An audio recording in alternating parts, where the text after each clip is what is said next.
আজকে আমি তোমাদের পড়াবো কানাডিয়ান সিল্ড অঞ্চল। এই উত্তর আমেরিকা মহাদেশের উত্তর পূর্বাংশে প্রাচীন শিলাগঠিত ক্ষয়প্রাপ্ত এক মালভূমি অবস্থান করছে, তাকে বলছি কানাডিয়ান সিল্ড অঞ্চল। এই কানাডিয়ান সিল্ড অঞ্চলের উত্তরাংশে হাডসন উপসাগরকে বেষ্টন করে ভি আকৃতির এই কানাডিয়ান সিল্ড অঞ্চলটি অবস্থান করছে। পৃথিবীতে মোট 11টি সিল্ড আছে, তার মধ্যে কানাডিয়ান সিল্ডই হলো বৃহত্তম। তাহলে কানাডিয়ান সিল্ড কথাটির অর্থ কি? শক্ত পাথুরে তরঙ্গায়িত প্রাচীন মালভূমি। অর্থাৎ এই কানাডিয়ান সিল্টের আরেক নাম কি?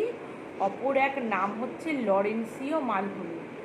তাহলে কি বললাম? যে কানাডিয়ান সিল্ট কথার অর্থ হচ্ছে শক্ত পাথুরে তরঙ্গায়িত প্রাচীন ভূখণ্ড। আরেকটা কি নাম? লরেন্সীয় মালভূমি। কানাডিয়ান সিল্ট অঞ্চলটি তাহলে অবস্থান কোথায় করছে? এই কানাডিয়ান সিল্ট অঞ্চলটি অবস্থান করছে পূর্ব দিকে 55 ডিগ্রি পশ্চিম দাগরিমা থেকে পশ্চিমে প্রায় 120 ডিগ্রি পশ্চিম দাগরিমা এবং দক্ষিণে 45 ডিগ্রি উত্তর অক্ষাংশ থেকে উত্তরে 82 ডিগ্রি উত্তর অক্ষাংশের মধ্যে কানাডিয়ান সিল্ড অঞ্চলটি অবস্থান করছে। সীমা কি? মানে সীমা বলতে কি বোঝায়? এর চারদিকে কি রয়েছে? কানাডিয়ান সিল্ডের পূর্বে রয়েছে ল্যাব্রাডর উচ্চভূমি, পশ্চিমে রয়েছে গ্রেট বিয়ার, গ্রেট স্লেপ, আথাবাস্কা, উইনিপেগ এই হ্রদগুলো। উত্তরে রয়েছে সুমেরু মহাসাগর, দক্ষিণে রয়েছে উত্তর আমেরিকার বৃহৎ পঞ্চহ্রদ। তোমাদেরকে কালকে বলেছিলাম, পঞ্চহ্রদ পড়িয়েছিলাম, সেই হ্রদগুলো অবস্থান করছে। আর সেন্ট লরেন্স নদীও উপত্যকা অবস্থান করছে। আরেকবার রিপিট করছি যে এর সীমাটা কি? মানে এর কানাডিয়ান সিল্ড অঞ্চলের পূর্বে রয়েছে ল্যাব্রাডর উচ্চভূমি, পশ্চিমে রয়েছে গ্রেট বিয়ার, গ্রেট স্লেপ, আথাবাস্কা, উইনিপেগ হ্রদ, উত্তরে রয়েছে সুমেরু মহাসাগর, আর দক্ষিণে রয়েছে উত্তর আমেরিকা মহাদেশের পঞ্চহ্রদ এবং সেন্ট লরেন্স নদীর উপত্যকা। পরে আসছে কানাডিয়ান সিল্ড অঞ্চলের ভূপ্রকৃতি। কানাডিয়ান সিল্ড অঞ্চলের ভূপ্রকৃতির কতগুলো বৈশিষ্ট্য রয়েছে। প্রথমেই বলি যে এটি একটি অতি প্রাচীন ভূখণ্ড। আর 1 নম্বর পয়েন্ট, এই 2 নম্বর হচ্ছে এই অতি প্রাচীন কানাডিয়ান সিলটা প্রধানত আগ্নেয় শিলা গ্রানাইট আর রূপান্তরিত শিলা নিচ দ্বারা গঠিত হয়েছে। 2 নম্বর পয়েন্ট। 3 নম্বর পয়েন্ট, বহু যুগ ধরে হিমবাহের ক্ষয়কার্যের ফলে এটি একটি সমপ্রায় ভূমিতে পরিণত হয়েছে। 3 নম্বর হলো 4 নম্বর পয়েন্ট হচ্ছে কানাডিয়ান সিল্ড অঞ্চলের পূর্বাংশের গড় উচ্চতা 900 মিটার আর সামগ্রিকভাবে গড় উচ্চতা 350 মিটার। 4 নম্বর হলো 5 নম্বর পয়েন্ট, সমগ্র অঞ্চলটি উত্তর দিকে বেশি ঢালু, তাই জন্য মানে দক্ষিণ থেকে উত্তর দিকে, তাই জন্য বেশিরভাগ নদীগুলো উত্তর দিকে প্রবাহিত হয়েছে। 6 নম্বর পয়েন্ট, এটা প্রধানত এখানে মৃত্তিকা, গ্রাবরেখা, ড্রামলিন, বোল্ডার ক্লে এগুলি দেখা যায়। 7 নম্বর পয়েন্ট, কানাডিয়ান সিল্ড অঞ্চলে হিমবাহের ক্ষয়কার্যের ফলে কতগুলো হ্রদ দেখা যায়। হ্রদগুলো কি কি? গ্রেট স্লেপ, আথাবাস্কা, উইনিপেগ, গ্রেট বিয়ার এগুলি হ্রদ এখানে দেখা যায়। হয়ে গেল। তাহলে এগুলো হলো ভূপ্রকৃতিগত বৈশিষ্ট্য। আর নদ নদী, কানাডিয়ান সিল্ড অঞ্চলের নদ নদী কী কী তোমাদেরকে বলি। এখানে অসংখ্য ছোট বড় নদ নদী প্রভাবিত হয়েছে। কানাডিয়ান সিল্ড অঞ্চলে অসংখ্য ছোট বড় নদ নদী প্রভাবিত হয়েছে। নদীগুলোর মধ্যে কতগুলো হচ্ছে উত্তর বাহিনী নদ নদী, দক্ষিণ বাহিনী এবং পূর্ব বাহিনী। উত্তর বাহিনীর মধ্যে কি কি? Churchill, Nelson, Albani, fort George. দক্ষিণ বাহিনী নদীগুলোর মধ্যে কি কি? দক্ষিণ বাহিনী নদীগুলোর মধ্যে আটোয়া এবং সেন্ট লরেন্স। আর পূর্ব বাহিনী নদীর মধ্যে হ্যামিল্টন, যেটা আটলান্টিক মহাসাগরে, আথাবাস্কা, সাসকাচুয়ান, এটা আথাবাস্কা হ্রদ। এই নদীগুলি উইনিপেগ হ্রদে পতিত হয়েছে। কানাডিয়ান অঞ্চলের সিল্ড অঞ্চলের স্বাভাবিক উদ্ভিদ। এখানে 3 ধরনের স্বাভাবিক উদ্ভিদ দেখা যায়, ঠিক আছে? প্রথমে হচ্ছে উত্তরের তুন্দ্রা উদ্ভিদ। এই সিল্ড অঞ্চলের উত্তরে সাধারণত তুন্দ্রা জলবায়ু অধ্যুষিত অঞ্চলে উত্তর দিকটা, এই জন্য অত্যাধিক ঠান্ডার জন্য এখানে মস, লাইকেন, হিথবেরি, তারপরে হচ্ছে বার্চ, এই বৃক্ষগুলো জন্মায়। এছাড়াও এখানে 370 রকমের ফুল দেখা যায়। এটা গেল। তারপরে আসছে সরলবর্গীয় উদ্ভিদ। এটা দক্ষিণ দিকে এক বিস্তীর্ণ অঞ্চল জুড়ে সরলবর্গীয় বৃক্ষের অরণ্য দেখা যায়। এর মধ্যে লাল পাইন এখানে দেখা যায়, অ্যাসপেন, বার্চ, পপুলার, এগুলি এখানে, স্প্রুস প্রভৃতি জন্মায়। আর হচ্ছে দক্ষিণ দিকের মিশ্র অরণ্য।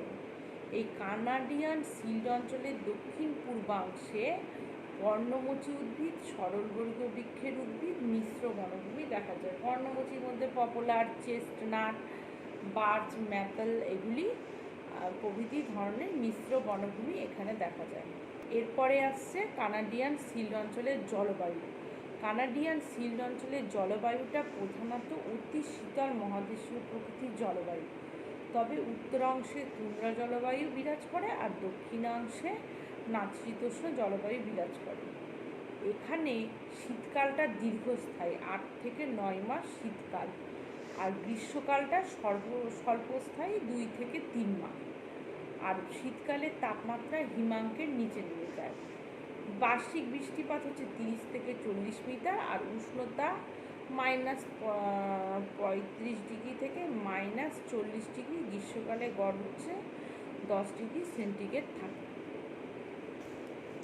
কানাডিয়ান শিল্ড অঞ্চলের জীবজন্তু। এখানে সরলবর্গীয় বনভূমি হওয়ায় এখানে বলগা হরিণ, বন বিড়াল, লোমশ কুকুর প্রভৃতি পশু এখানে দেখা যায়। আর এদের লোমগুলো কেন বড় বড় হয়? অত্যাধিক ঠান্ডার জন্য এদের লোমগুলো বড় বড় হয়।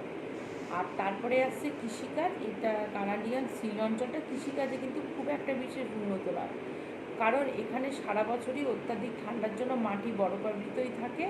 তবে হাডসন উপসাগর আর সেন্ট লরেন্স তীরবর্তী অঞ্চলে স্বল্প পরিমাণে গম, যব, আলু, বিট প্রভৃতির চাষ হয়ে থাকে। এরপরে আসছে খনিজ সম্পদ। সাধারণত এই কানাডিয়ান শিল্ড অঞ্চলের ভূপ্রকৃতি বৈশিষ্ট্য পড়াতে গিয়ে বলেছিলাম যে এটা আগ্নেয় ও রূপান্তরিত শিলা দ্বারা গঠিত প্রাচীন হওয়ায় এটা একটা অন্যতম প্রধান খনিজ সম্পদ অঞ্চল। এখানে যে খনিজগুলো দেখা যায় তার মধ্যে হচ্ছে নিকেল, সাডবেরি, যেটা পৃথিবীর বৃহত্তম নিকেল খনি অঞ্চল, আর থমসন।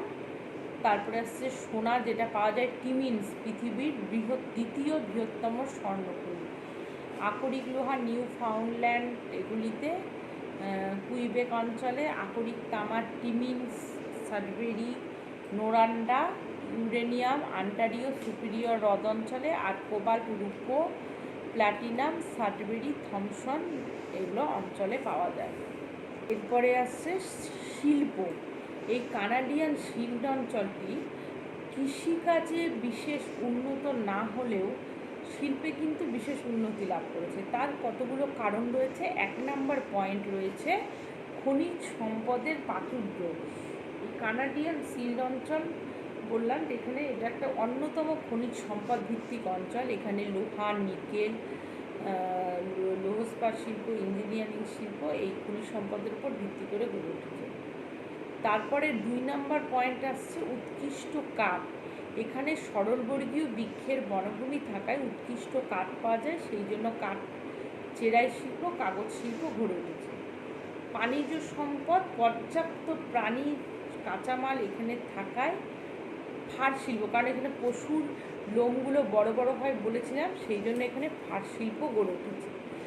তারপরে আসছে উন্নত প্রযুক্তিবিদ্যা। এই কানাডিয়ান শিল্ড অঞ্চলের উন্নত মানের প্রযুক্তিবিদ্যা রয়েছে, যা শিল্প উন্নতিতে বিশেষভাবে সাহায্য করেছে। তারপরে আসছে বিদ্যুৎ শক্তি। সুলভ বিদ্যুৎ শক্তি, পারমাণবিক জলবিদ্যুৎ এবং পারমাণবিক বিদ্যুতের সুবিধা রয়েছে।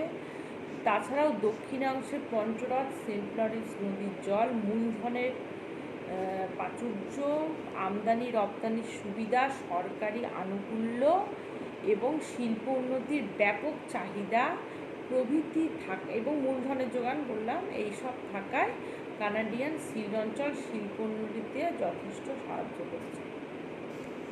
বলছে কানাডিয়ান শিল্ড অঞ্চল কাগজ শিল্পে কেন উন্নতি লাভ করেছে।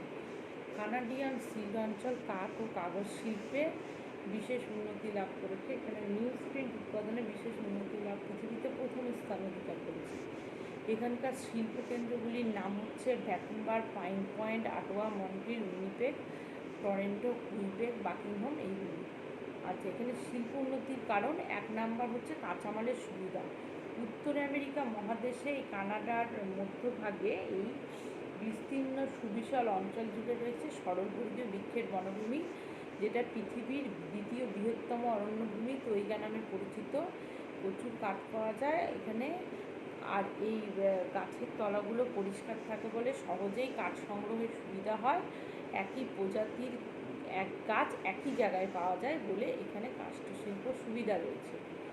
2 নম্বর পয়েন্ট, সুলভ পরিবহন। এখানে শীতকালে প্রচুর বরফ পড়ে বলে যখন কাঠ সংগ্রহ করা হয় সেই কাঠগুলিকে শীতকালে বরফের উপর ফেলে দেওয়া হয়। এবার যখন দেখা যায় যে বরফের উপর ফেলে দেওয়া যায় এবং যখন বসন্তকালে বরফ গলে যায় তখন গাছের গুঁড়িগুলি জলে ভেসে ভেসে ধীরে ধীরে চলে আসে, ফলে দেখা যায় যে পরিবহন খরচ বেঁচে যায়, তখন গাছের গুঁড়িগুলি ভাসতে ভাসতে চলে আসে। আর হচ্ছে পর্যাপ্ত জলবিদ্যুৎ। এখানে নদীগুলি খরস্রোতা হওয়ায় পর্যাপ্ত পরিমাণে জলবিদ্যুৎ উৎপাদনের সুবিধা রয়েছে। উন্নত প্রযুক্তিবিদ্যা, কাঠ চেরাই, কাগজ তৈরি প্রভৃতির জন্য উন্নত প্রযুক্তিবিদ্যার ব্যবহার লক্ষ্য করা যায়। অন্যান্য কারণের মধ্যে প্রচুর মূলধন, শ্রমিকের যোগান, আর হচ্ছে বিনিয়োগ, সরকারি আনুকূল্য প্রভৃতি কারণে এখানে কাগজ শিল্প গড়ে উঠেছে। তাহলে তোমাদের উত্তর আমেরিকা মহাদেশ আজ এখানেই শেষ হলো। এর পরের দিন তোমাদের নতুন অধ্যায় পড়াবো।